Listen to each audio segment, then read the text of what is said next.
राम राम शेतकरी मित्रांनो, पाहुयात काल भारतामधून बांगलादेशमध्ये किती कांदा गाड्यांची एक्सपोर्ट झाली, तसेच त्या एक्सपोर्ट कांद्याला काल बॉर्डरवरती काय बाजारभाव निघाले याची सविस्तर माहिती आपण या व्हिडिओमध्ये जाणून घेणार आहोत।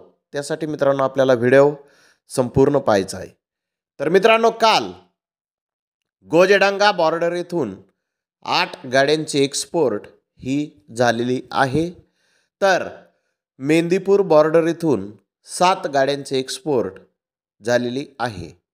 हिली बॉर्डर येथून 1 गाडीची एक्सपोर्ट काल झालेली आहे। अशा तिन्ही ठिकाणाहून मिळून फक्त 16 गाड्यांची एक्सपोर्ट काल भारतामधून बांगलादेशमध्ये झालेली आहे। यामध्ये नाशिक जिल्ह्यातील व गुजरात येथील कांदा यामध्ये होता।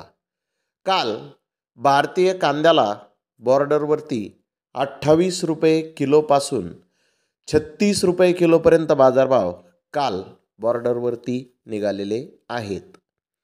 तर धन्यवाद मित्रांनो, आपण माझा व्हिडिओ शेवटपर्यंत पाहिल्याबद्दल। व्हिडिओ आवडल्यास लाईक करा, शेअर करा।